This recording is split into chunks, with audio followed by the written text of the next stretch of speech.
A billionaire finds two twin girls praying at his son's grave, but when he discovers why they're there, he begins to cry. The sharp October wind whipped through the headstones at Green Haven Memorial Cemetery, sweeping golden leaves off the century-old oak trees that arched over the graves like silent guardians. William Anderson adjusted his cashmere scarf against the chill, his footsteps echoing on the stone pathways while he held a bouquet of white lilies, Michael's favorite flowers. 65 years of life and all his fortune had not prepared William for the loneliness that consumed him since that terrible April morning 5 years ago. The business empire he had built, the skyscrapers bearing the Anderson name, the headlines celebrating his achievements, all of it felt empty now. Each visit to his son's grave was a stabbing reminder of regret. Every step toward that Italian marble headstone, a painful recollection of unsaid words. But on that morning, something was different. The sound came first, soft, almost imperceptible. A child's murmur carried by the autumn wind. William frowned, slowing his pace. In 15 years of visiting this same spot, he had never encountered anyone else in this private area of the cemetery, especially so early. Rounding the final bend in the path, he froze. Two tiny figures knelt before Michael's grave. Identical girls, no older than 5, wearing red coats that seemed far too small for the cold morning. Their dark hair, tied in uneven braids, bobbed as they moved, busy with something William could not discern. "And the teacher said I played really well today, Daddy," one of them whispered, her sweet voice filled with childish pride. "Sophie's still learning, but she promises to practice more, right, Sophie?" The other girl, Sophie, nodded emphatically, scattering colorful papers around the headstone. "I drew a new picture. Look, it's us playing piano just like you did." William felt the air leave his lungs. The bouquet slipped from his numb fingers, landing on the ground with a dull thud. The girls turned at the same time, their brown eyes the same eyes Michael had, wide with surprise. For an instant, time seemed to freeze. William stared at the small faces that were perfect mirrors of each other, and something inside him began to crumble. In seconds, they sprang up in a whirlwind of red coats and fluttering papers. The one closest grabbed her sister's hand and both bolted down a side path, their hurried steps crunching the dried leaves. "Wait!" William tried to call, his rough voice failing him, but they were already gone among the tombstones, leaving only the echo of their footsteps and a scattered collection of drawings blowing in the wind. With trembling legs, William approached the grave. His eyes swept over the familiar inscription, "Michael James Anderson, beloved son and teacher," before focusing on the colored papers the girls had left behind. Kneeling with difficulty, he picked up the nearest drawing. Crayon lines depicted a scene that made his heart skip a beat, a family gathered around a piano. A tall, dark-haired figure seated at the instrument, 2 small girls in red beside him, and a woman with long hair smiling. At the top of the page, in uneven, childish handwriting, "Our family making music." William held the drawing with trembling hands, memories flooding his mind like a torrent. Michael at 7 twice, seated at the piano in the Anderson mansion, his small hands gliding over the keys with a natural talent that surprised everyone even then. Michael as a teenager, composing his own pieces during breaks in the studies William insisted were more important. Michael at 25A, standing in the mansion's library, his eyes the same eyes as those girls, shining with determination as he declared he would leave the company to become a music teacher, the last time William had seen those eyes. A sob escaped his throat, breaking the silence of the cemetery. The puzzle pieces began to fit together in his mind. The twins, the piano, Michael's absence in their lives. His son had built a family, had daughters, his granddaughters, and William had never known. Another drawing caught his eye. In it, the same figures, but the person at the piano was different, bigger, drawn with a wide smile. Below it, a phrase that blurred his vision with tears, "Daddy teaching us music in heaven." William let himself sink down onto the cold ground, not caring about his $10,000 Italian suit. His hands shook as he gathered each drawing, each piece of the life his pride and stubbornness had prevented him from knowing. The girls had Michael's smile in the drawings, that same smile he saw every morning in the portrait on his desk, the last photo he had taken of his son before the argument that tore them apart for good. How long had Michael tried to tell him about them? How many letters had William returned unopened? How many calls had he ignored, convinced he was right in his inflexibility? A stronger gust of wind blew, carrying with it a page of sheet music. William caught it in midair, immediately recognizing Michael's handwriting. It was an original composition, the kind of music his son loved to create. The title at the top made his heart tighten. For my little stars, Lily and Sophie. Lily and Sophie. His granddaughters had names. They were real, tangible, not just ghosts of missed possibilities. They played piano like their father. They came here to talk to Michael, bringing their art and music to share with him. William looked again at the marble headstone, seeing it with new eyes now. It wasn't just the marker of his greatest loss. It was a gathering place, a spot where two little girls kept their father's memory alive through music and colorful drawings. Slowly, he stood, carefully tucking each drawing into the inner pocket of his coat. His heart, so long hardened by bitterness and regret, now beat with a new urgency. He needed to learn more about them, about the life Michael had built, about the family he never knew. Gazing in the direction where the girls had fled, William made a silent promise. He would return the next day, and the day after that, and however many days it took to find out more about his granddaughters. This time, he wouldn't let pride stop him from knowing and loving his family. With one last look at Michael's grave, William began his walk back. The dry leaves crackled beneath his feet, and the October wind felt a little less cold now. In his pocket, the colorful drawings weighed like newly discovered treasures, promises of a future he had never imagined possible. The morning was just beginning, and with it a new story was unfolding at Green Haven Memorial Cemetery, a story of redemption, discovery, and the possibility of healing old wounds through the innocent love of two small artists in red coats, much too small for the season. William cancelled all his meetings for the week. For the first time in 40 years, the presidential suite at Anderson Enterprises remained empty, and his assistant received strict instructions to reschedule every appointment. The powerful CEO had a new priority, one that took him every morning to Green Haven Memorial Cemetery, long before sunrise. The large oak near Michael's grave provided the perfect hiding place. Its golden leaves and massive trunk gave enough cover for William to watch without being seen. There, in the morning shadows, he waited, his heart racing whenever he heard footsteps on the stone path. On the second morning of his vigil, they appeared. "Watch out for the flowers, Lily." Sophie's voice echoed through the silent cemetery. Mum said daisies were Dad's favorites after lilies. William watched, holding his breath, as the twins approached the grave. Today they wore blue coats, still too small, and carried a small wicker basket between them. Lily, whom he identified by the red ribbon in her braid, Sophie's was blue, arranged the daisies in a little glass vase. "Daddy," Sophie began, sitting on the dew-damp grass, "you won't believe what happened in piano class yesterday." William leaned forward slightly, his hands gripping the rough bark of the oak tree. Every word from the girls was a treasure he collected eagerly. "Miss Clara said I played Fur-Elise almost perfectly," Sophie went on, her eyes shining. "Just like you used to play for us when we were babies. Mom always says you played it for us even while we were still in her belly." "And me," Lily interrupted, not wanting to be left out. "I memorized the entire first part of the Moonlight Sonata. Remember it was your favorite, Daddy." Tears began to roll down William's cheeks before he could stop them. The Moonlight Sonata, the same piece Michael had played in his final recital before their fatal argument. William had refused to attend, claiming an important meeting. Now his granddaughter was playing the same melody, and he was hiding behind a tree, like an intruder in their lives. "Guess what else, Dad?" Sophie continued, her voice dropping to a conspiratorial whisper. "Mom sometimes cries when she plays this music. She thinks we don't notice, but I've seen it lots of times. She really misses you." William covered his mouth to muffle a sob.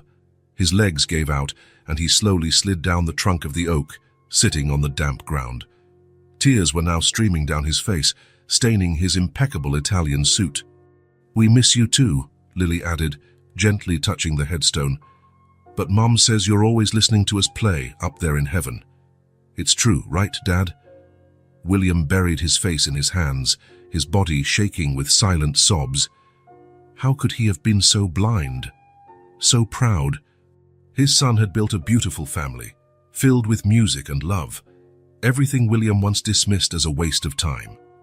Now these little girls were growing up without a father, and he, a foolish old man, was missing the best years of their lives. The visits continued in the days that followed. William learned that the girls attended Lincoln Public School, where they were top of their class. He discovered they lived in a small apartment on the east side of the city, far from the upscale neighborhoods where the Anderson family had always resided. He learned his daughter-in-law, Grace, worked 3 different jobs to support them. On one particularly cold morning, the girls brought something special, a small portable keyboard. "Miss Clara loaned it to us, Dad," Lily explained, turning on the instrument. "We really wanted to show you what we learned."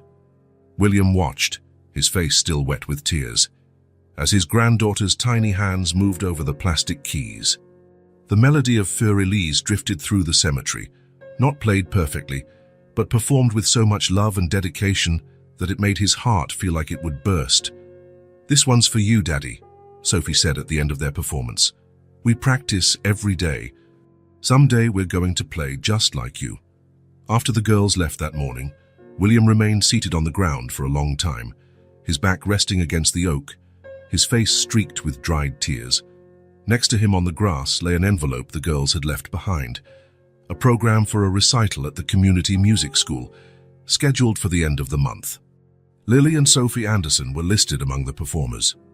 That evening, in his office atop the Anderson building, William opened his planner with trembling hands. Using the fountain pen he reserved for signing multi-million-dollar contracts, he crossed out all his commitments on the day of the recital. For the first time in his life, a few tears fell onto the paper, smudging the expensive ink. But William didn't care. There were far more precious things money could never buy. The sun was beginning to set over the city, painting the sky with orange shades reminiscent of his granddaughter's 2 small coats. Somewhere on the east side, 2 little pianists were practicing on a borrowed keyboard, dreaming of the day they would play as well as the father they barely knew. William Anderson, the billionaire who had built an empire, was discovering now that his greatest riches had been hidden behind an oak tree at Green Haven Memorial Cemetery, in the imperfect notes of a Beethoven sonata played on a plastic keyboard. And for the first time in years, he allowed himself to cry openly, not from sadness, but from a bittersweet mixture of regret and hope. 5 years earlier, the Anderson mansion gleamed under the April sun, its French windows reflecting the afternoon light like diamonds. In the 3rd-floor office, William surveyed the city stretching to the horizon, a city where half the skyscrapers bore his family name. The whiskey in his glass was still untouched when he heard the double doors open. "Dad?" Michael's voice echoed through the room. William did not turn immediately, his eyes fixed on the empire he had built brick by brick. His son had requested this meeting with unusual formality, and something in the pit of William's stomach told him he wouldn't like what was coming. "Sit down, Michael," William finally said, swiveling around in his Italian leather chair. Michael remained standing. At 32, he was the image of his father in youth, tall, broad-shouldered, with the same determined jaw. But there was something different in his eyes today, a resolve William had never seen before. "I'd rather stand for this," Michael replied, adjusting his tie, a nervous habit he had inherited from his father. "What I have to say won't take long." William arched an eyebrow, placing his glass on the mahogany desk. Silence hung between them for a moment, filled only by the ticking of the Cartier clock on the wall, a gift for Michael's 20th birthday. "I'm leaving the company." The words fell like stones into a still lake. William felt his fingers tighten around the arms of his chair, but he kept his expression neutral. "Is this about that promotion? If you think you deserve more responsibility—" "No, Dad," Michael interrupted, something he rarely did. "It's not about promotion or position. I'm leaving Anderson Enterprises altogether. I'm going to be a music teacher." The office plunged into a deathly silence. William stood up slowly, his gaze fixed on his son as if seeing him for the first time. "A music teacher," he repeated, the words leaving his lips as though they were poison. "You want to throw away 15 years of training, an MBA from Harvard, and your rightful place in this company to teach kids to play piano." "It's more than that," Michael replied, his voice firm despite the obvious tension. "I'm opening my own music school. I want to give opportunities to kids who would never have access." "Absurd!" William exploded, slamming his fist on the desk. The whiskey glass rattled, spilling a few drops on the financial report beneath it. "You're my only son, Michael, the only heir to the Anderson legacy. Generations of our family have built this, and you want to throw it all away for a hobby?" Michael stepped forward, his eyes shining with a mix of determination and hurt. "A hobby? Is that what you've always thought of my music? Even when I won competitions, even when I got accepted to Juilliard, which I refused to let you attend, thank God." William cut him off. "And it was the best decision I ever made for you. Look where you are now, executive vice president of the largest real estate developer in the country." "Where I am?" Michael let out a humorless laugh. "I'm miserable, Dad. I spend my days in endless meetings, talking about profits and acquisitions when all I want is what you must do," William thundered. "You have responsibilities, Michael. To the company, to the family, to our name." Michael shook his head, running his hands through his hair in frustration. "What about my responsibility to myself, to my dreams, to—" He hesitated for a moment, as if about to say more, but then held back. William walked around the desk, stepping closer to his son. "Dreams don't build empires, Michael. Dreams don't keep 300 families employed. Dreams don't—" "No, Dad," Michael interrupted again, his voice gentler now. "Dreams build lives, lives worth living."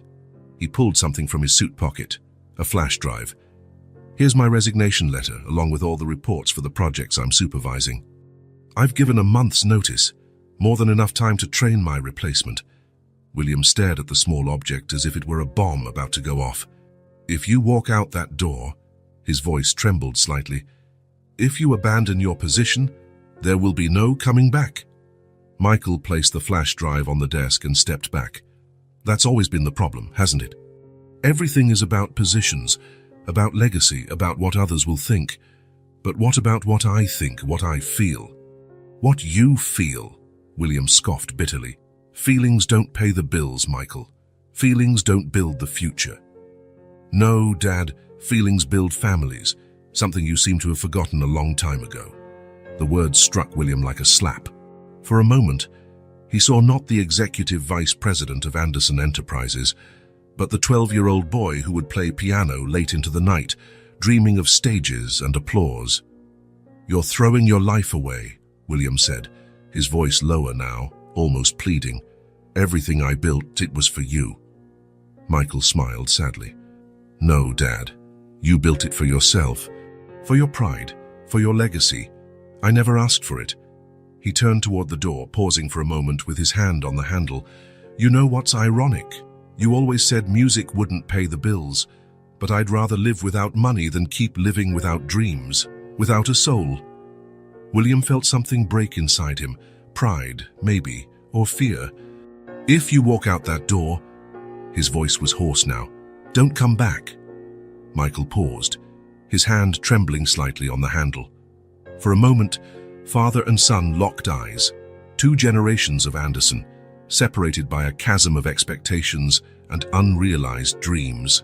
"Goodbye, Dad." The doors closed with a soft click, nothing dramatic. There were no shouts, no door slamming, just silence. A silence that would echo for the next 5 years.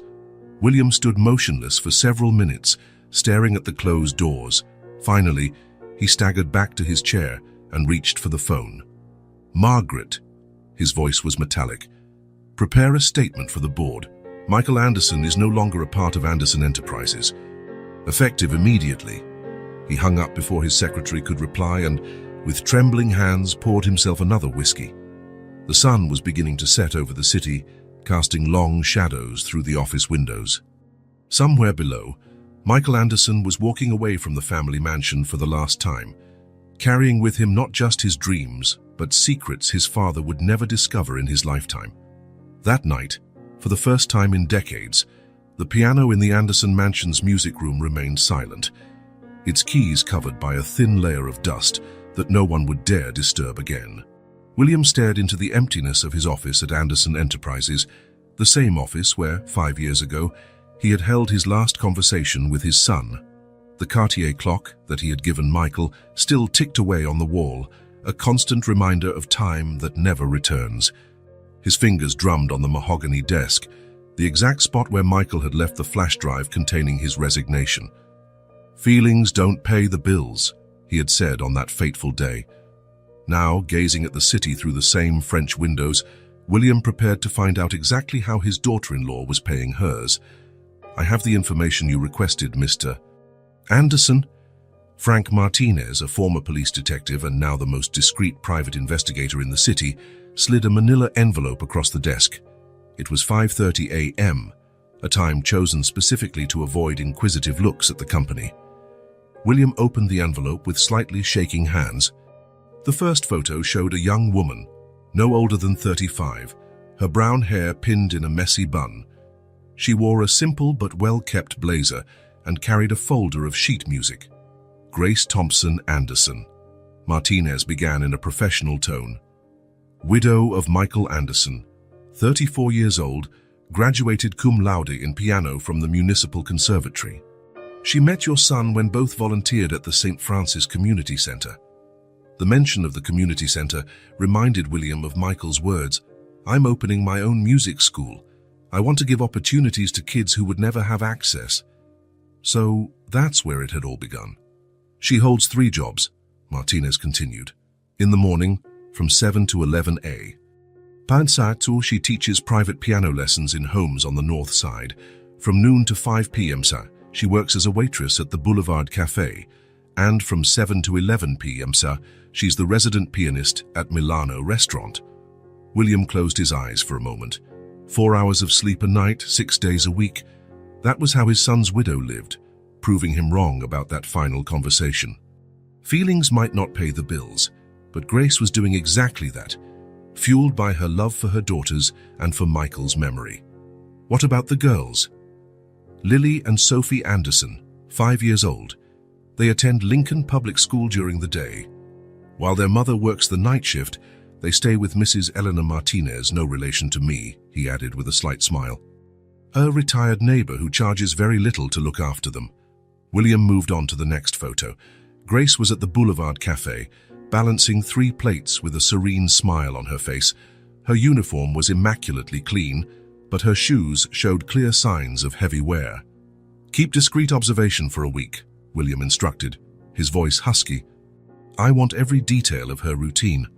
The next morning, William cancelled all his meetings, something that was becoming a habit ever since he discovered his granddaughters at the cemetery.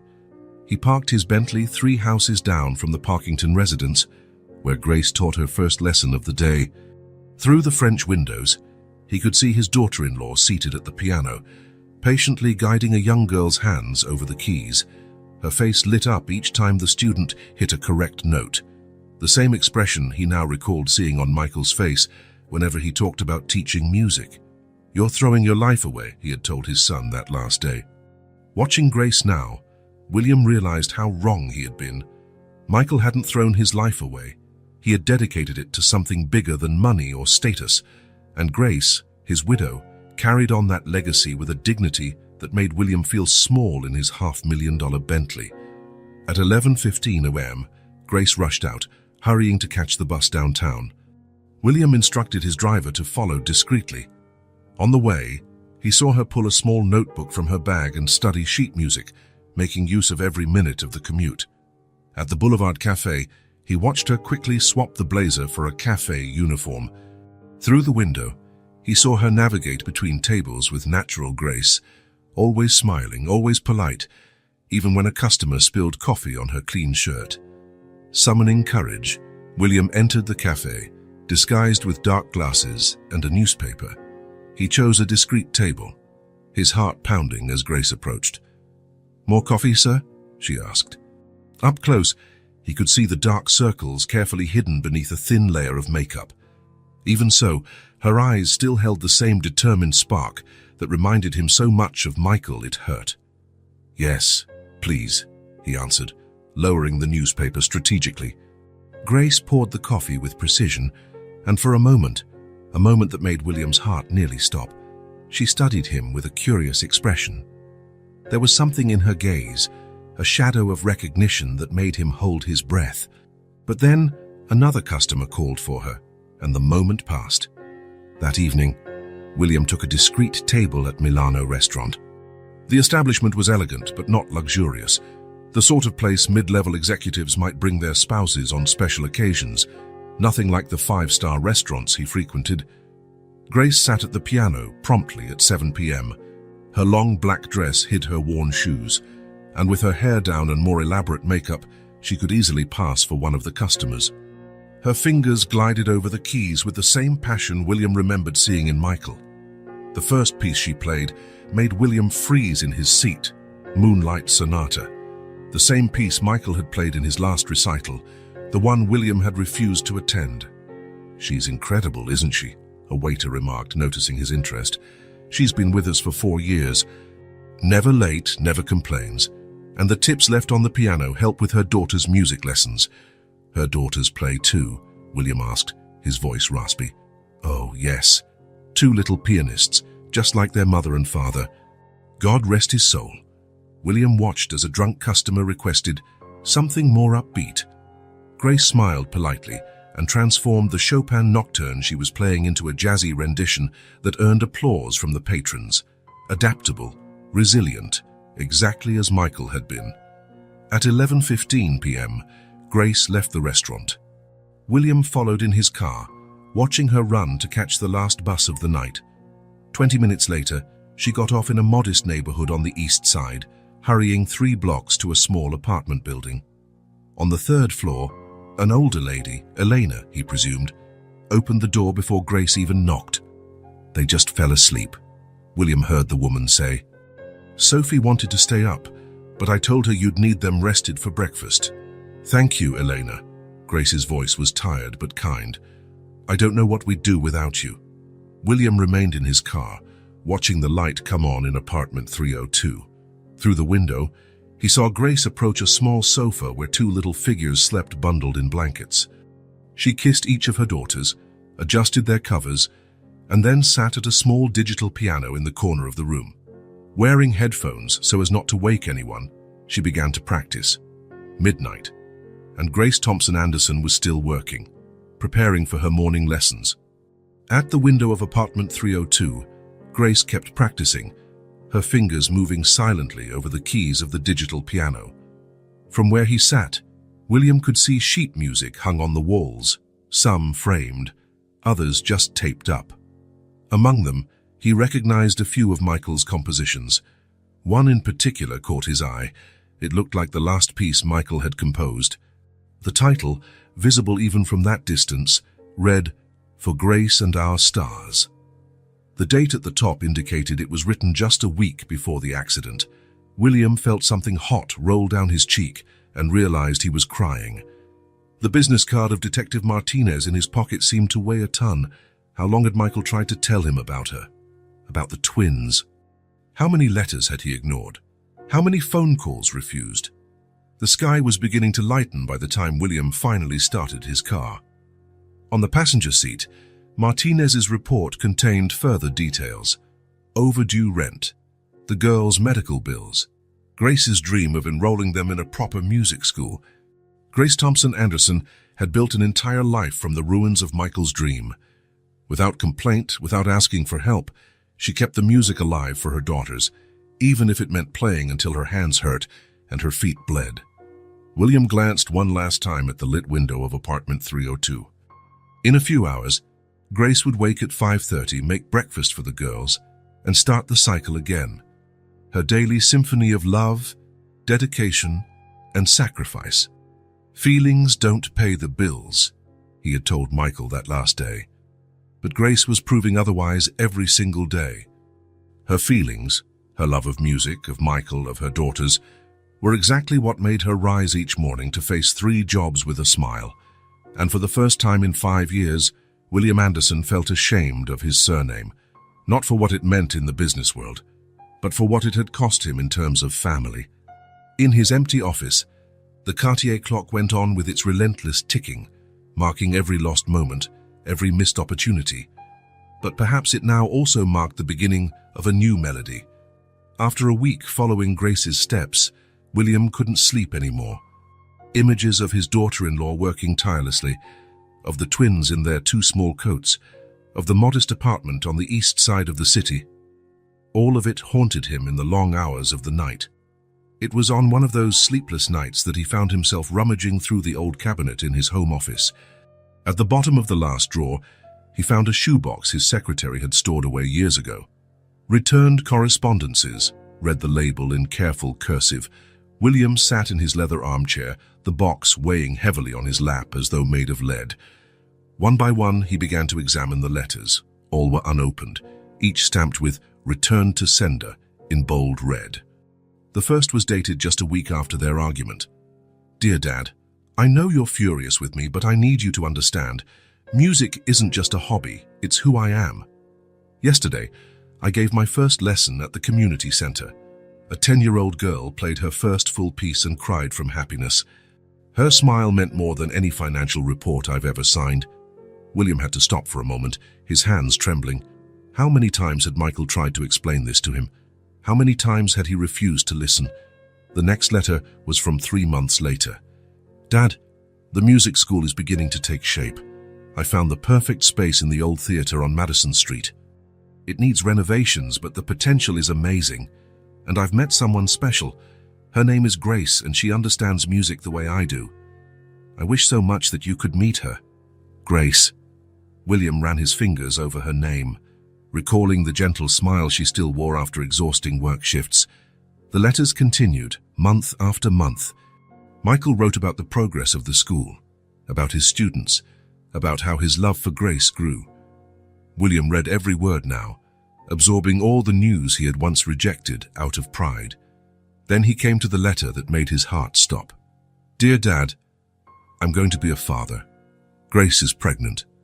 The doctor says it's twins. I can't stop smiling.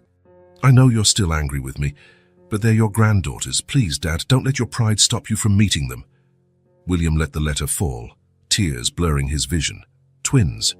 Michael had tried to tell him about the twins, and he, in his unyielding stubbornness, had returned the news without even opening the envelope. The next letter turned his stomach. "Dad and the girls were born today, Lily and Sophie. We named Lily after Mom. They're perfect. Sophie has your eyes, did you know that? The same shade of blue. Grace says they already respond to music.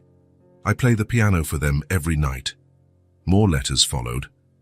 Michael shared news of the girls' first steps, their first words, how they were fascinated by the piano. Every precious moment of his granddaughters' lives, rejected and returned unread. The last letter in the pile was different. The envelope was open, dated a week before the accident. "Dad, this is my last attempt. The girls are 4 now. Lily started playing Twinkle, Twinkle, Little Star on the piano, and Sophie sings along. They ask about you. I showed them your picture, the one from the newspaper when the company turned 50. Sophie said you looked sad. She's right, isn't she? You always looked sad, even at the height of the company's success. I used to think it was disappointment in me, but now as a father I understand better. You were trapped, Dad. Trapped by expectations, by a legacy, by an idea of success that might not have been yours at all. Grace says it's never too late to start over. She's wise like that. Tomorrow I'm going to stop by your office. I didn't make an appointment. I know you wouldn't see me, but I have to try one last time. The girls deserve to meet their grandfather. And you deserve the joy of having them in your life. See you tomorrow, 175. Michael. William let out a deep sob. Michael never made it to the office the next day. The accident happened on the main avenue, just 2 blocks from Anderson Enterprises. It had been raining, the news said. The other driver was drunk. With trembling hands, William collected every letter, lining them up carefully. The sun was beginning to rise, bathing his office in golden light. In a few hours, Lily and Sophie would be waking in their small apartment, preparing for another day of school.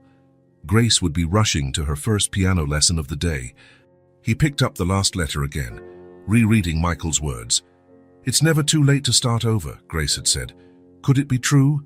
After so much time? So many returned letters, so much silence. William stood up, walking to the window. The city was slowly coming to life, the first rays of sunlight reflecting on the skyscrapers bearing the Anderson name. That entire empire he had built, which he had tried to force upon Michael, now felt hollow. In his pocket, the girls' recital program seemed to burn. Perhaps Grace was right. Maybe it was never too late to begin again. With reverent care, William stored the letters in his Italian leather briefcase. Tomorrow, he decided, he would visit the music school Michael had founded. It was time to see the real legacy his son had left behind, not in square footage or stock shares, but in musical notes and children's smiles. The old theater on Madison Street had lost much of its original splendor. The Art Deco facade, once imposing, showed clear signs of wear, and the sign reading Michael Anderson Music Academy had been hand-painted, the letters simple but carefully done. William adjusted the dark glasses and the plain cap he wore as a disguise. The letters he had spent the night reading still weighed heavily in his briefcase. One of them mentioned this place, the perfect space Michael had found to realize his dream. The interior of the building surprised William. Though modest, every inch had been thoughtfully used, filled with creativity and love. The old theater lobby had become a cozy waiting area with worn but clean sofas, and walls covered in photographs. William approached the photos, his heart racing. There was Michael, happier than William had ever seen him in the corridors of Anderson Enterprises. In one picture, he helped a little girl place her fingers on the piano keys. In another, he conducted a children's choir, his eyes shining with pure enthusiasm. "May I help you, sir?" William turned to find an older woman with grey hair watching him with a gentle smile. "I heard about the school," he managed, his voice rasping. "I'd like to learn a bit more." "Oh, of course. I'm Clara Thompson, the school's director since—" She hesitated for a moment, and William noticed her eyes welling up slightly. "Since we lost Michael." This place meant so much to him. Clara led William down the hallway, where old dressing rooms had been converted into practice rooms. From Wanda, he heard the sound of a child practicing Für Elise, the same piece Sophie had played in the cemetery. "Michael had a special gift," Clara continued, stopping in front of a larger photo. "He believed music shouldn't be a privilege for a few. Half of our students are on full scholarships." In the photo, Michael sat at a piano with a group of children gathered around him.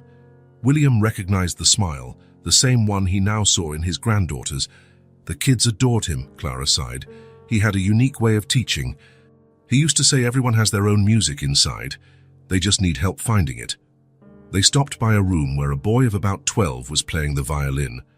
William watched through the glass, remembering when Michael was that age and begged for music lessons. "This is Tommy," Clara explained softly. Michael found him playing in a subway station with a broken violin. He bought him a new one the very next day. Now Tommy is one of our best students. William felt his throat tighten. How many lives had his son touched? How many stories like this had he missed because of his pride? At the end of the hall, one door stood out. "Michael Anderson Studio," read the plaque. Clara opened it reverently. It was a larger practice space with a grand piano at the center. Not as impressive as the one in the Anderson mansion, but William could see it had been chosen with love and care. "This was his favorite spot," Clara said softly. "He taught here every morning. In the afternoon, he'd leave the door open for students to practice. He said music needs space to breathe." William approached the piano, noticing the signs of wear on its keys. How many songs had been born here? How many dreams had found a home in this simple yet love-filled room? On the wall, one last photo drew his attention. Michael was at the piano, but not alone. Grace stood beside him, pregnant, her hands on her belly while he played.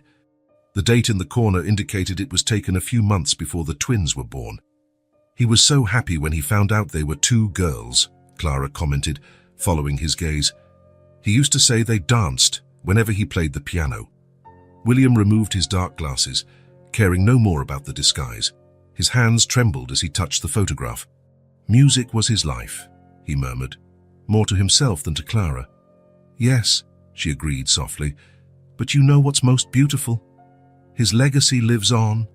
His daughters have the same gift. Lily and Sophie, they're special, just like he was. William turned abruptly. You know them? Oh, yes.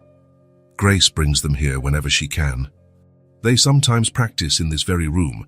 It's as if Michael were still here, you know, in the way they smile when they play, in the sparkle in their eyes. William had to steady himself against the piano to keep from collapsing. Everything his son had built, all the love, all the dedication, all the music was here, alive and thriving in this simple school on Madison Street. Thank you, he managed, for keeping this alive. Clara smiled, a sad, understanding smile. It was his dream. And dreams, well, they're stronger than death, don't you think? Dreams. The word echoed in William's mind as he left the school. Michael had died chasing his dream, but the dream had not died with him. It lived on in the children who studied here, in the stories they told about him, and especially in the small hands of his daughters, who carried on his music. William Anderson had built skyscrapers. Michael Anderson had built something much greater, a legacy of love and music that would echo long after the buildings turned to dust. Boulevard Cafe had its own understated charm on autumn mornings. Located between commercial buildings downtown, it served both hurried executives and retirees nursing a single cup of coffee for hours. For William Anderson, who once visited only five-star establishments, this place represented a new world, one where his daughter-in-law worked tirelessly to support his granddaughters. He strategically chose a corner table, partly hidden by a large decorative fern. From there, he could watch Grace in her routine, admiring how she maintained her dignity and smile, no matter the challenges. His disguise was simple: reading glasses, a newspaper always open on the table, and clothes that bore no resemblance to his usual Italian suits. It was his third day there when he heard the childish voices he knew so well from the cemetery. "Mommy!" Sophie and Lily entered the cafe running, still wearing their school uniforms. "Miss Clara said we can join the winter recital." Grace, who was balancing a tray with 3 cups of coffee, beamed at her daughters.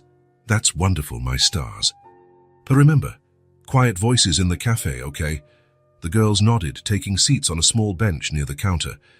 William watched them pull music notebooks from their backpacks, studying their sheets while they waited for their mom to finish her shift. Now and then, their tiny fingers moved in the air as if playing an invisible piano. "The recital cost $200 per student," William heard Sophie whisper to her sister. "Do you think Mom can manage it?" "Maybe if we use the money in our piggy bank," Lily replied thoughtfully. "And we can help Mrs. Elena with her plants. She always gives us some coins." William's heart tightened. $200, a sum he would spend on ties without a second thought, stood between his granddaughters and their musical dream. That was the moment fate decided to intervene. Sophie, reaching for her water bottle in her backpack, lost her balance on the bench.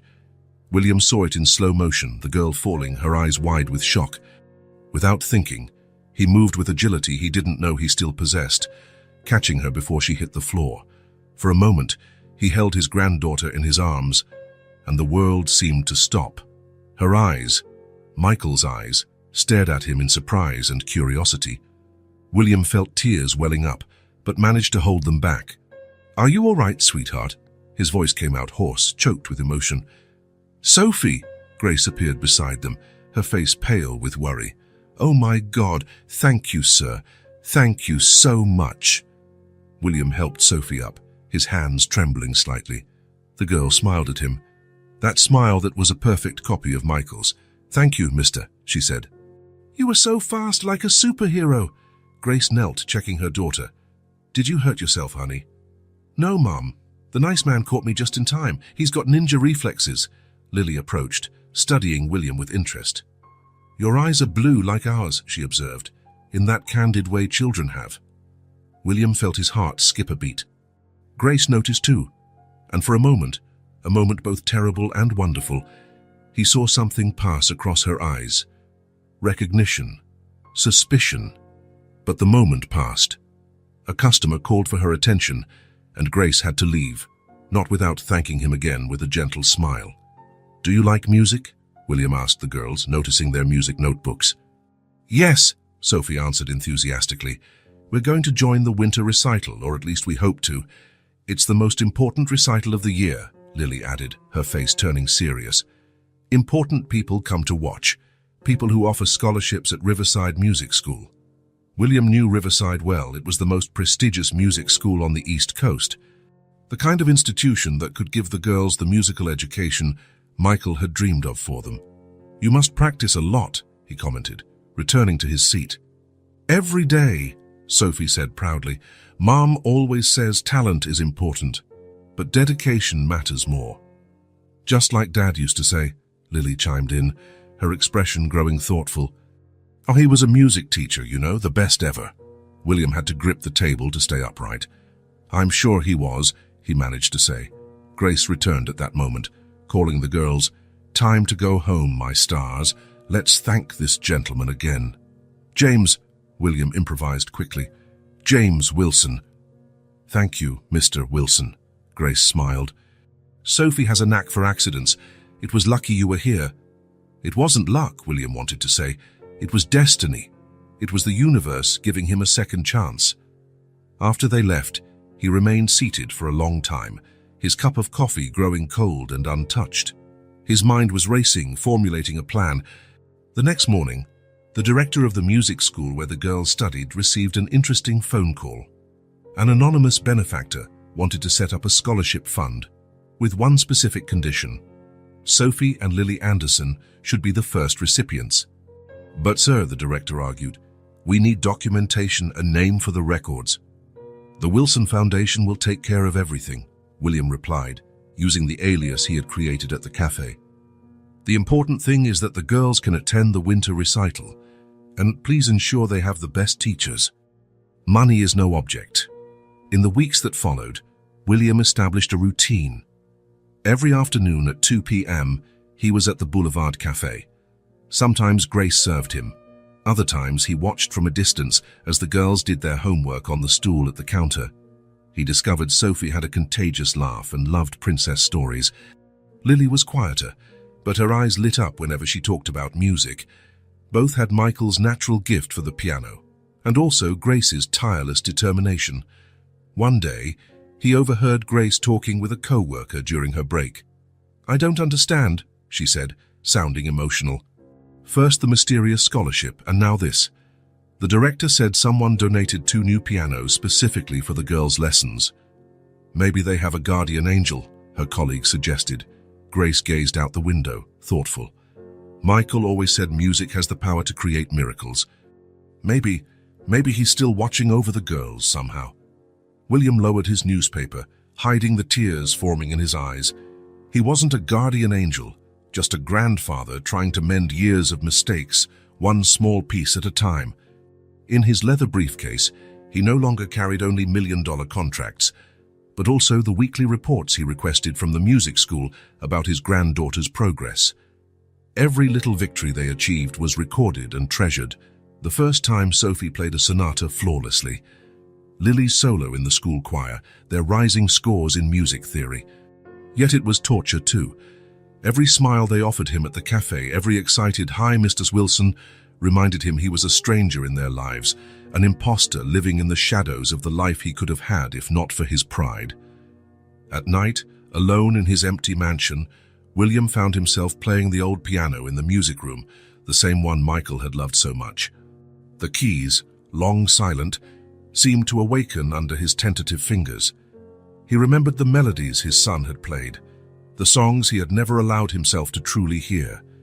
The winter recital drew closer, bringing the opportunity that might change the girls' future. William had already discreetly arranged with Riverside Music School, 2 guaranteed spots, all expenses covered by an anonymous benefactor. But as he watched his granddaughters practice at the cafe, their small faces focused on the sheet music, a question haunted him. Would it be enough to love them from a distance? How much longer could he keep up this charade, this hidden love? Grace passed his table several times a day, always with a kind smile, always grateful to the man who had saved her daughter from a fall. If she suspected anything, she didn't show it. But sometimes, when she thought no one was watching, William caught her looking at him with a curious expression, like someone solving a puzzle.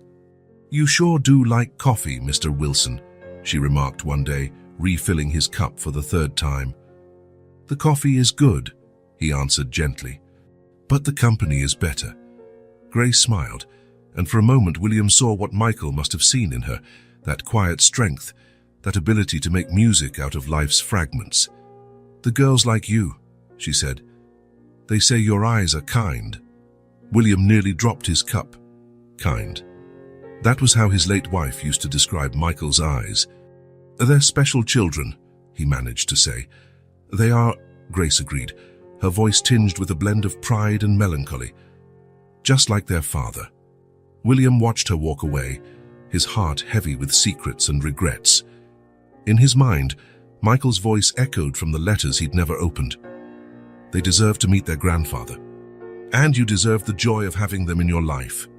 The autumn sun streamed through the cafe windows, creating a kaleidoscope of light and shadow.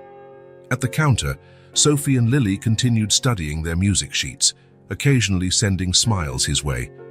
And William Anderson, the man who had built an empire on certainties, found himself in uncharted waters, torn between his overwhelming desire to embrace his granddaughters and the paralyzing fear of losing the fragile connection he had built. The first cough went unnoticed. At the Boulevard Cafe, William watched Sophie and Lily in their usual routine on the bench by the counter. It was a grey November afternoon, the sky threatening snow. Sophie seemed quieter than usual, occasionally pressing her hand to her chest as she studied her music. "Sophie, are you okay?" Lily asked, noticing her sister looked paler than usual. "Just a little tired," Sophie replied, forcing a smile. "Maybe it's because we practiced so much for tomorrow's performance." William frowned behind his newspaper. Something in her voice sounded off, weaker, strained. Before he could think more on it, Grace arrived to take the girls home. The next morning, his usual chair at the cafe remained empty. Something had held him up at the office, a vital meeting about a merger the company had planned for months. It was late afternoon when he finally arrived at the boulevard. The atmosphere was different. A tension hung in the air, and William soon discovered why. Grace had to leave early, one of the waitresses told him. Little Sophie fainted during the school performance. They took her to Central Hospital. William felt the blood freeze in his veins. How is she?" "We don't really know. Looks like it's a severe pneumonia. Grace is frantic. You know how the basic health plan is." He didn't wait to hear more. Within minutes, he was in his car, driving like a madman toward the hospital. On the way, he made 3 calls, one to his lawyer, another to the hospital director, an old business acquaintance, and a third to his secretary, cancelling all his commitments for the week.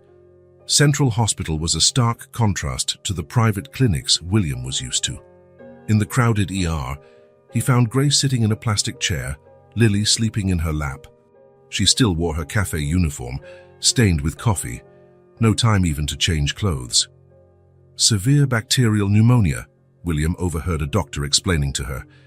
"She needs immediate admission and intensive antibiotic treatment. We also detected a cardiac complication that might require a minor surgery." "How much?"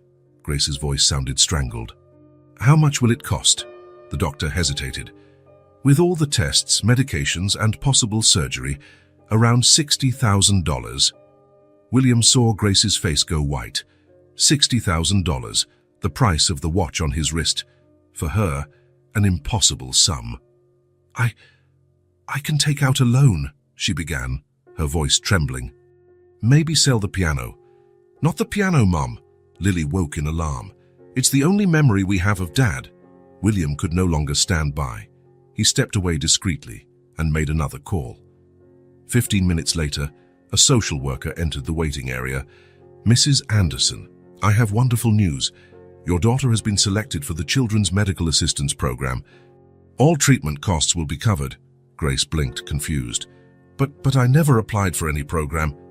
"It's a new hospital project," the social worker explained gently.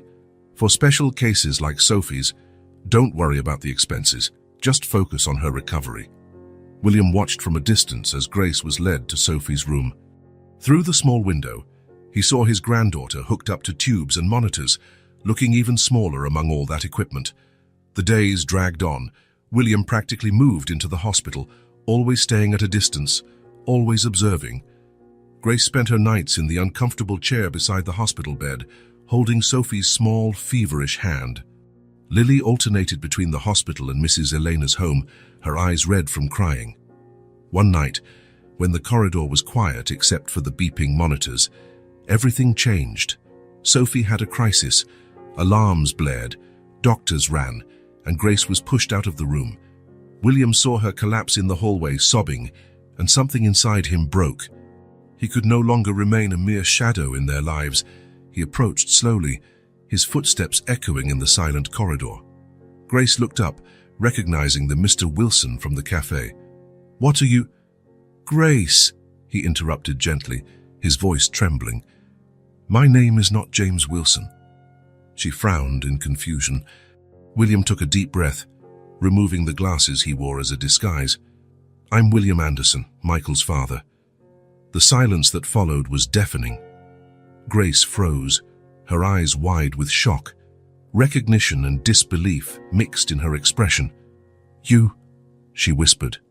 "All this time at the cafe, the scholarships, the hospital program." William nodded, tears running freely down his face. "Why?" Grace asked, her voice a blend of hurt and anger. "Why now, after all these years?" "Because I was a proud fool," he answered, his voice breaking. "Because when I finally saw the girls at the cemetery, I realized all the time I wasted, all the letters I never read, all the moments I threw away." Grace stood abruptly, putting distance between them. "The letters. Michael wrote so many letters to you. He tried so hard." "I know," William sobbed. "I finally read them." "Too late. I know, but—" He was interrupted by the sound of the door opening. The doctor emerged, looking exhausted but relieved. "She's stable now. The fever is starting to subside." Grace covered her face with her hands, crying tears of relief. William took a step toward her, hesitant. "Grace, please. I know I don't deserve it, but Sophie, she's my granddaughter. Let me help. Not as a stranger, not in the shadows anymore." She looked at him for a long moment, years of hurt and resentment warring with the exhaustion of the moment. "Michael died trying to talk to you," she said at last, her voice harsh. "He never gave up trying to make you see that music wasn't just a hobby. It was his life, his soul. And I was too blind to see," William admitted. "But now I do. I see it in the girls, in how they play, in their love of music. They're so much like him." Grace leaned against the wall, looking suddenly very tired. "How long have you been watching them?" "Since that day at the cemetery. When I saw them leaving drawings at Michael's grave, it was like my heart started beating again after 5 years. A sound from the room interrupted them. Sophie's weak voice calling, "Mommy." Grace hesitated at the door, then turned to William. "This doesn't mean everything is all right," she said firmly. "You hurt Michael deeply. You ignored us for years. I know. But," she continued, her voice softening slightly, "Sophie needs all the help she can get now, and you're his father." It was a fragile truce, born of necessity and exhaustion, but it was a start. May I see her?" William asked tentatively. Grace studied him for a long moment, then gave a faint nod. "She still thinks you're Mr. Wilson from the cafe," she warned. "For now, let's keep it that way. She needs to focus on getting better first." William agreed, grateful for any crumbs of closeness he could have. He followed Grace into the room, where Sophie lay awake, her eyes still bright with fever. "Mr. Wilson," she smiled weakly. "Who you came to visit me?" "Of course I did, sweetheart," he replied, his voice thick with emotion. "How are you feeling?" "Tired, but Mom said I'll be able to play piano again soon." "Yes, you will," he promised, holding her tiny, feverish hand. "You'll play all the songs you want." Grace watched from the chair, her eyes wet with tears. For a moment, she could see Michael there, in the way William held Sophie's hand, in how his voice softened when he spoke to her. Outside, the first snow of winter began to fall, covering the city in a white blanket of possibilities. In room 302 of Central Hospital, 3 generations of the Andersons were hesitantly beginning to rebuild the bridges long burned by pride and time. Sophie's recovery turned room 302 of Central Hospital into a sort of neutral territory, where old hurts hesitantly gave way to new possibilities. William established a routine that Grace, after some initial resistance, began to accept as part of their days. Every morning at 7:30 he arrived, carrying coffee and fresh croissants from Saint-Marie Boulangerie, the same French bakery where, during his observations at the café, he'd noticed Grace buying a single croissant once a month, always saving half for later, a small luxury she allowed herself. Now she accepted the still warm pastries with a timid smile, a silent gesture of gratitude worth more than 1,000 words. "You always arrive at coffee time," Sophie remarked one morning, her voice stronger than in previous days. The doctors were optimistic about her recovery, saying the minor heart surgery had been a complete success. Just like at the Boulevard Café. William exchanged a quick glance with Grace, who was knitting a sky-blue scarf for Sophie, the same shade as the Anderson eyes, though she hadn't mentioned that detail. "Well," he replied, adjusting the glasses he now wore more out of habit than disguise, "some routines are too good to change." "Like stories," Lily exclaimed from the sofa bed where she slept with her mom. "You always have a new story about Dad." Grace paused her knitting for a moment, her eyes meeting William's. Over the past weeks, she had begun to notice how carefully he chose each story, sharing memories that highlighted Michael's musical side, as though trying to fix the distorted image he once held of his son. "Mr. Wilson," Sophie called, adjusting herself on the pillows, "tell us another one. About when Dad was little like us." William hesitated, seeking approval in Grace's gaze. She gave a slight nod, her fingers returning to the knitting needles. "Well, there was a time when your dad was exactly your age," he began, but Grace interrupted softly. "Actually," she said quietly, surprising everyone, "may I share a story too? About how I met your dad?" The girls straightened eagerly. It was rare for Grace to talk about the past, especially how she met Michael. William felt his heart race. There was so much he didn't know about their story. "It was my 7th birthday," Grace began, lowering her knitting again. "I'd just gotten a scholarship for piano lessons at the community center. Remember I told you Grandma Rose worked 3 cleaning jobs so I could have music lessons?" The girls nodded. William felt a pang in his chest. While he had denied Michael's musical dream, other families sacrificed everything for such opportunities. "I'd never seen a real piano before," Grace continued, a soft smile curling her lips. "Just that old keyboard in our neighborhood church. I was so nervous my hands shook when I walked into the classroom." "What about Dad?" Sophie prodded, eyes shining. "Your dad was teaching a group of young kids. He did something magical. He turned scales into little musical stories. 'This note is looking for her friend,' he'd say, playing middle C. 'And look, she found her up here,' he'd continue, hitting the next octave." William closed his eyes, remembering the sound of children's laughter coming from the music room in the mansion many years ago. Back then, he considered it a distraction from the important studies he had planned for Michael. "When he saw me standing at the door, frozen with fear," Grace said, "he gave me that special smile of his, you know, the one you both inherited, and said, 'Come on, let's make music together.' Just like he used to say to us," Lily exclaimed. "Exactly," Grace smiled. "That was his way. He turned fear into music, sorrow into melody. He always said music wasn't about perfection," William muttered to himself. "It was about connection." Grace looked surprised. "Yes, that was one of the first things he taught new students." "It took me a long time to understand what he meant," William admitted, his voice thick. "Too long." A thoughtful silence settled over the room, broken only by the soft clack of Grace's knitting needles. Days turned into weeks. Sophie regained enough strength to take short walks down the corridor, always with William on one side and Lily on the other, forming a little procession that made the nurses smile. During those walks, he learned Lily dreamed of composing her own music like her father, and Sophie kept a secret notebook where she drew every butterfly she saw. Grace watched these interactions with both caution and hope.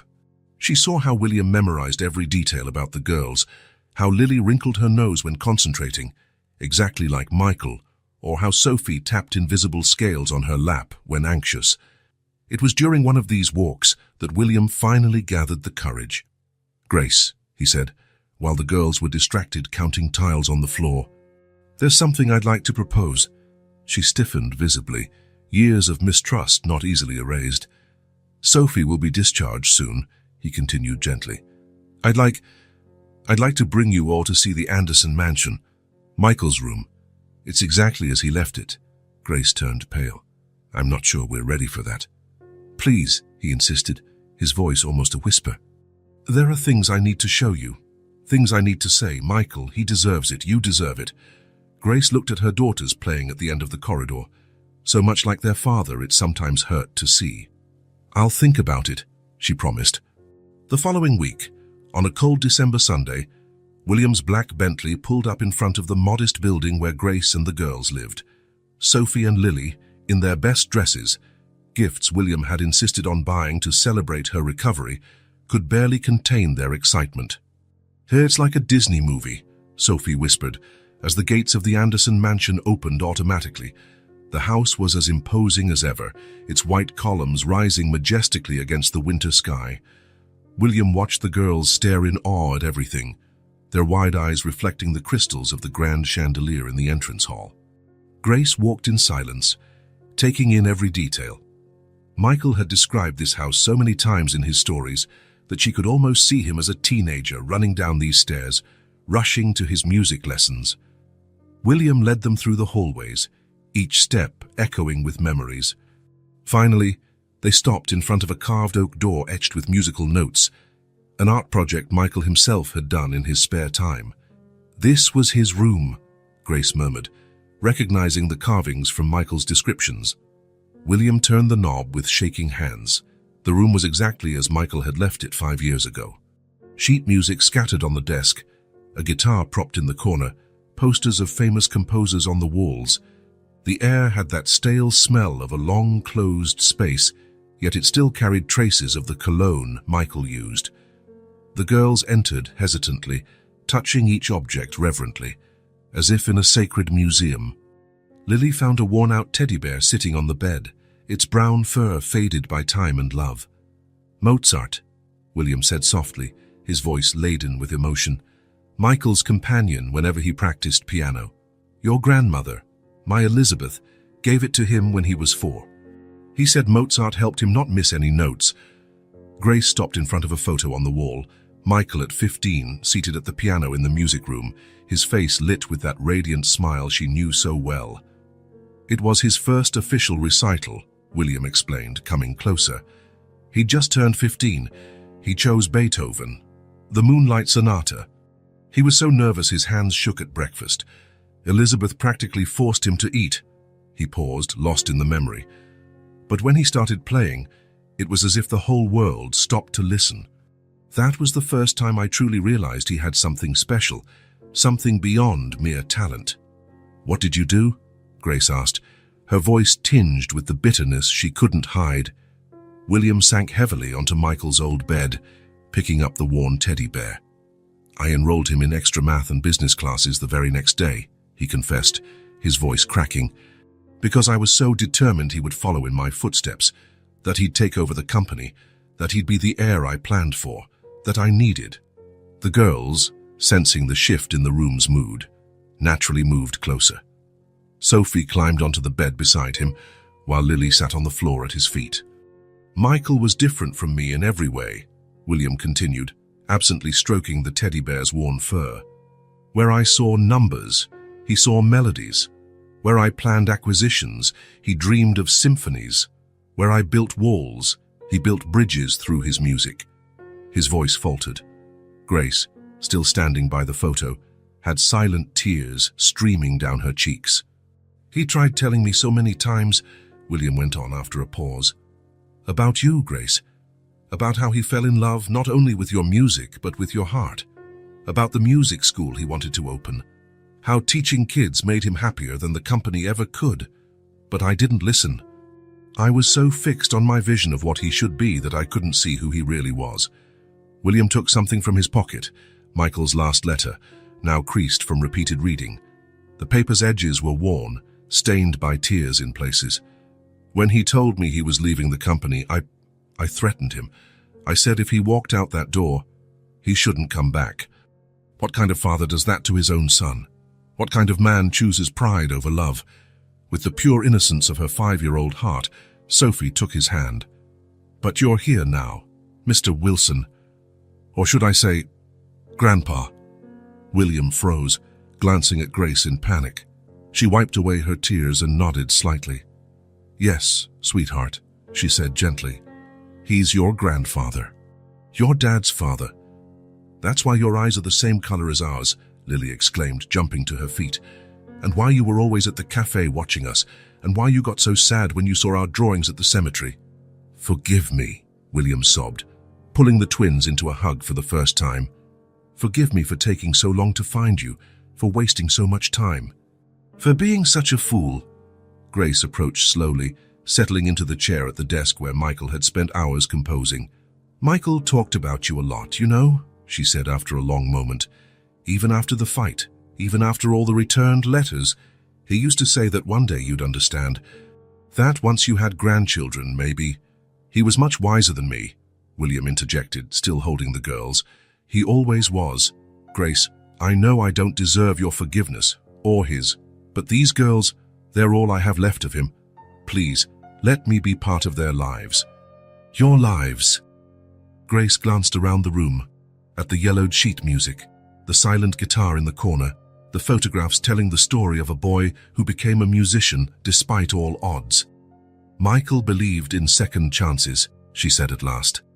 It was one of the first things he taught his students. When you hit a wrong note, he'd say, don't stop, keep going. Sometimes the mistakes lead us to more beautiful melodies than we could have imagined. William nodded, tears rolling freely down his cheeks. He was always the best of us. Is the piano still in the music room?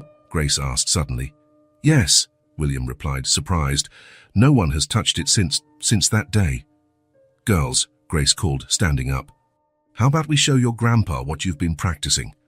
The twins leapt up excitedly, each taking one of William's hands. Come on, Grandpa. Sophie tugged him along, her energy renewed after her hospital stay. We can play the song Dad composed for us. The one Mom taught us. As he was led by his granddaughters through the mansion's corridors, William felt something shift inside him. The weight of 5 years of regret began, slowly, to turn into hope. In the music room, Grace drew back the heavy velvet curtains, letting in winter light for the first time in years. The grand piano, covered by a white sheet, stood waiting in its corner. When William removed the cloth, a cloud of dust danced in the sunlight, like musical notes hanging in the air. Ready? Lily asked her sister, taking a seat at the piano. Sophie nodded, positioning herself beside her. Their small hands found the keys with a familiarity that made William's heart ache with emotion. The first notes of For My Little Stars, Michael's final composition, filled the room. Grace closed her eyes, letting tears run freely. William watched his granddaughters play, seeing Michael in every movement, every focused smile, every little gesture he himself had never truly noticed before. It was a simple, deeply emotional melody, full of love and hope, the kind of music Michael had always wanted to create. Not for show or applause, but to touch hearts and build bridges between souls. When the last note faded into silence, the quiet that followed was no longer heavy with regret or blame. It was a silence filled with possibilities, promises, bridges being rebuilt, note by note. Bravo, William whispered, his voice trembling. Bravo, my little stars. Grace approached, resting a hand on his shoulder. He'd be happy to see this, she said softly. All of us here, making music together. It's all he ever wanted. William covered her hand with his own, nodding, unable to speak. At the piano, Sophie and Lily began another piece, their clear laughter mixing with the notes. The Anderson mansion, for so long a mausoleum of painful memories and broken dreams, was slowly coming back to life. And at the center of it all, an old piano bore witness to the start of a new melody, a symphony of forgiveness, healing, and love, played by 4 hearts, finally finding harmony. You know, Grace said quietly, as they watched the girls play, Michael always said music can heal any wound if we give the melody enough time. William smiled through his tears, watching his granddaughters at the piano. the living legacy of his son. "As always," he replied, "Michael was right." The grand hall of the Michael Anderson Music Academy was packed that April afternoon. Extra chairs had been placed along the side aisles, yet people still stood, leaning against the paneled walls. The air was charged with that electric anticipation unique to special performances. William Anderson adjusted his tie for the third time in 5 minutes, his restless fingers betraying the nervousness he tried to hide. Beside him, Grace gently touched his arm, a comforting gesture that would have been unthinkable a few months earlier. "They're ready," she whispered, a soft smile on her lips. "They've practiced so hard they could play that piece in their sleep." William nodded, speechless. His eyes went back to the program in his hands, stopping at the final item on the list. A Letter to Daddy, original composition by Lily and Sophie Anderson. 5 years.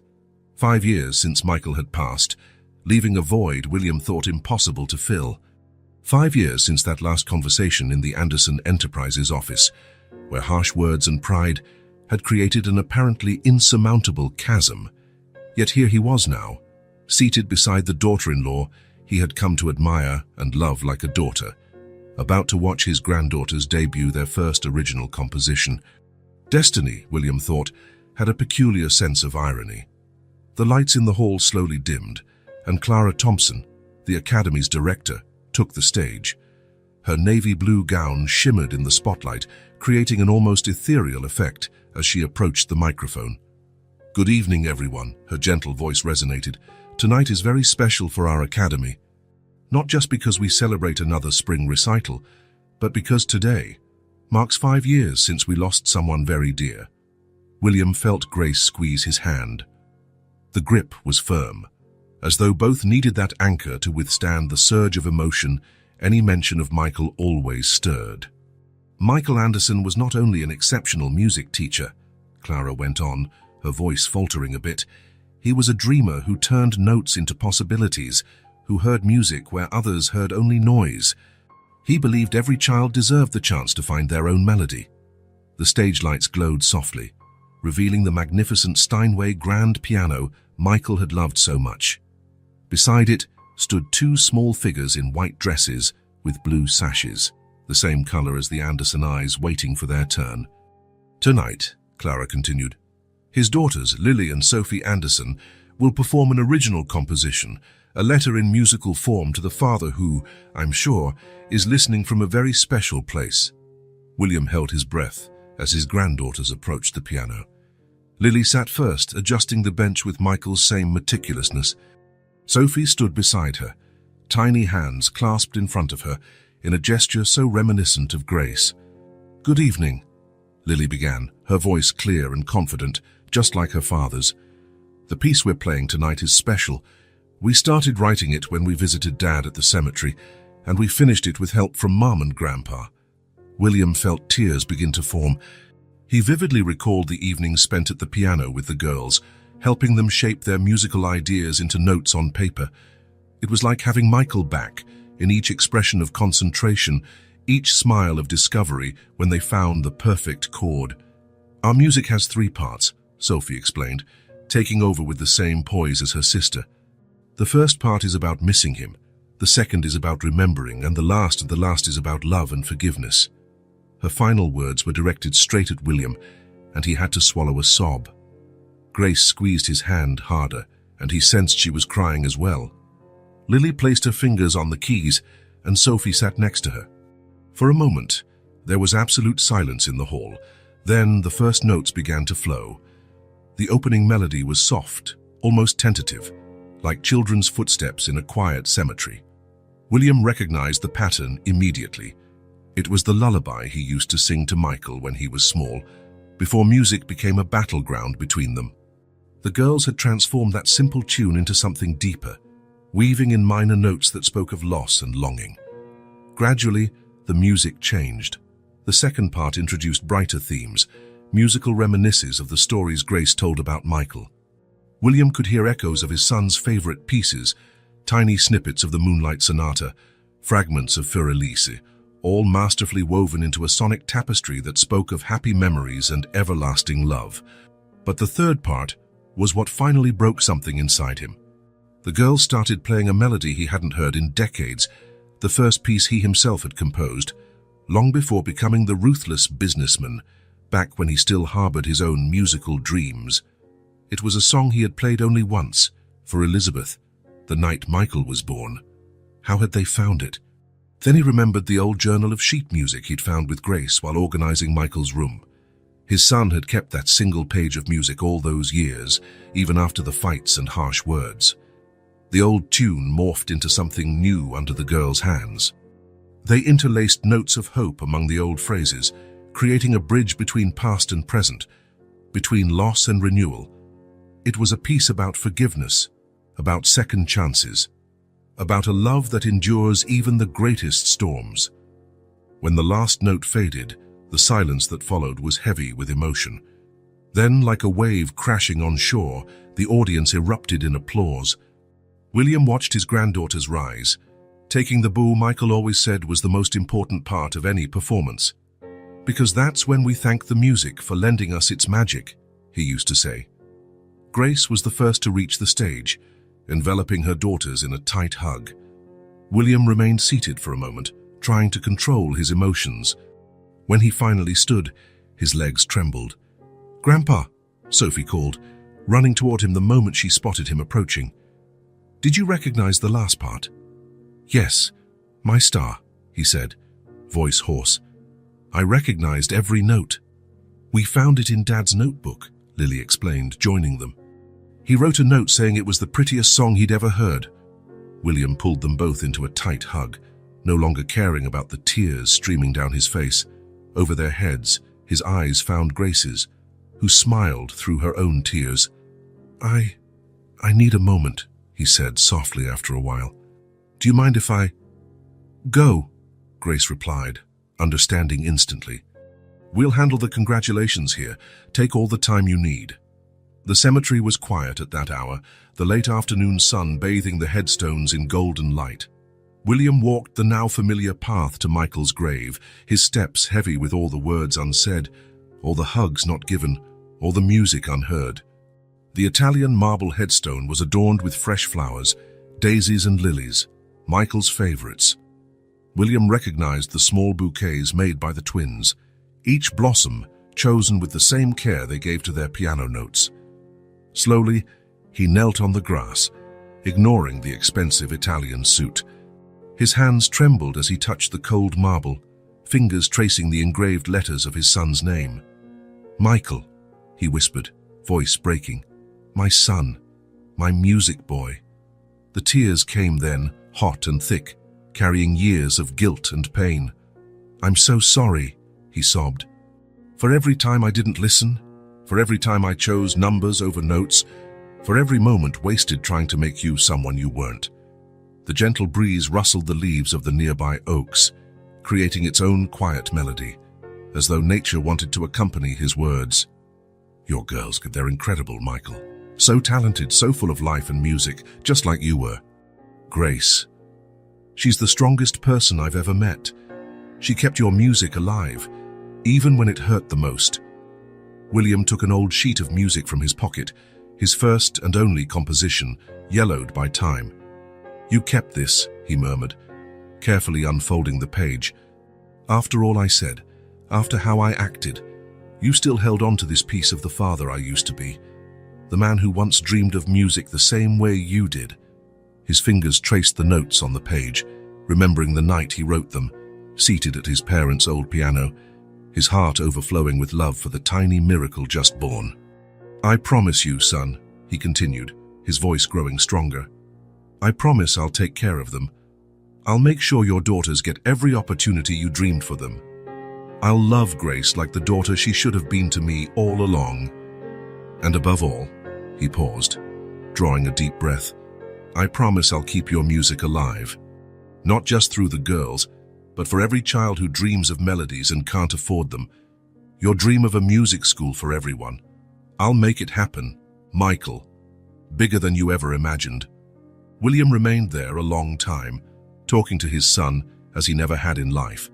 He recounted the small daily discoveries with the twins, how Lily scrunched her nose exactly like Michael when concentrating, how Sophie had his same radiant smile whenever she nailed a tricky passage. The sun was setting when he finally rose, his legs numb from kneeling so long. Before leaving, he took an envelope from his other pocket. "These are the foundation papers," he explained, placing the envelope among the flowers. "The Michael Anderson Foundation for Music Education. Grace will be the director, of course. We're going to make your school something extraordinary, son. Every kid who dreams of music will have a chance, no matter where they come from." With a final touch on the headstone, William turned to go. The wind blew more strongly for a moment, and he could have sworn he heard, in the rustling leaves, the distant notes of a familiar melody. 3 months later, the old Michael Anderson Music Academy was unrecognizable. The historic building had been fully restored, preserving its Art Deco charm but adding modern facilities and top-of-the-line equipment. New classrooms had been built, each equipped with quality pianos and technology for recording and distance learning. Yet the heart of the school, the room where Michael had once given lessons, remained untouched. The same Steinway grand piano, now flawlessly refurbished, still held its place of honor. The photographs on the walls were newly framed, and new pictures had joined them. Sophie and Lily at their recital, Grace conducting the new children's choir, William seated at the piano with his granddaughters. It was a Sunday afternoon, and the school was technically closed. But for the Anderson family, the doors were always open. The sound of music and laughter echoed down the empty corridors, coming from Michael's room. William sat at the piano, Lily on one side and Sophie on the other. Grace watched from an armchair in the corner, the same spot Michael used to occupy when listening to his students practice. "No," William laughed, gently repositioning Sophie's fingers on the keys. "Like this, see? It's just like your dad always said. Let your fingers dance on the keys, don't force them." "Like a butterfly?" Sophie asked, her eyes bright. "Exactly like a butterfly," William smiled. "Did you know that's how I taught your dad? He had the same problem at first, always pressing too hard." "Tell us more," Lily asked, resting her head on her grandfather's shoulder. "What was Dad like when he was learning?" William exchanged a glance with Grace, who nodded encouragingly. Talking about Michael still hurt, but it was a different kind of hurt now, softer, sweeter, laced with love and longing instead of regret. "Well," he began, his hands instinctively finding the keys, "there was one song in particular he loved when he was your age. A simple melody, but he played it in such a special way. His fingers started dancing over the keyboard, and a gentle tune filled the room. It was a simplified version of Clair de Lune, the first classical piece Michael ever learned in full. He practiced this piece for hours," William continued, smiling at the memory. "Sometimes I'd hear him late at night, playing very softly so he wouldn't wake anyone, but I was always awake, always listening." "Did you go watch him play?" Sophie asked, her eyes wide with curiosity. William stopped for a moment, his features turning wistful with a blend of regret and affection. "Not as often as I should have, but now I don't miss a second of music." Grace rose from her armchair and joined them at the piano. Above it, a new photo had been added to the collection, Michael as a teenager at the piano, wearing that radiant smile. Beside it, one of the girls' drawings was framed in gold. The entire family gathered around a piano, including an angelic figure hovering above, a ghostly Michael smiling down on his reunited family. "Girls," Grace said softly, "how about you show Grandpa that new song you're composing?" Their little faces lit up. William shifted on the bench to give his granddaughters more space. Lily straightened the sheet music, still scribbled with childish handwriting, while Sophie adjusted her posture exactly as Michael used to. "It's a surprise we're working on," Lily explained, exchanging a conspiratorial look with her sister. "We call it Grandpa Pianist's Song." William felt his heart skip a beat. The first notes began to flow, and he recognized the themes immediately. Bits of his old composition for Michael, woven with the melody their father loved so much, all merged into something fresh and profoundly moving. Grace stepped closer, placing a hand on his shoulder as the girls played. The song spoke of loss and reunion, of regret and forgiveness, of a love that transcends time and even death. It was their entire story, the Anderson family, told through the notes Michael adored. When the final note ended, the silence was charged with emotion. William opened his arms and his granddaughters rushed into his embrace. "Grandpa Pianist," Sophie giggled, using the nickname she had coined. "Did you like it?" "Like it?" William's voice shook. "It's the most beautiful thing I've ever heard." Grace joined the group hug, and for a moment they stayed like that, connected by the love and music Michael had left as his greatest legacy. A ray of late afternoon sun shone through the high window, creating a pattern of golden light across the piano. William looked up, gazing at the sky beyond the window, and smiled softly. "Thank you, son," he whispered. "Thank you for this second chance, for this wonderful family, for never giving up on me, even when I gave up on myself." As if in response, a gentle breeze slipped through the slightly open window, making the sheet music on the piano dance.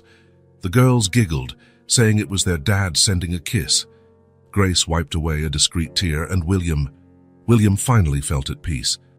There, in that room brimming with memories and music, the Anderson family was whole again. Not in the way they had planned, not as they had imagined, but in a deep and genuine way only time and love could build. Sophie and Lily returned to the piano, beginning another piece, one of Michael's compositions written especially for his little stars. William and Grace sat side by side, listening as their granddaughters kept their father's music alive.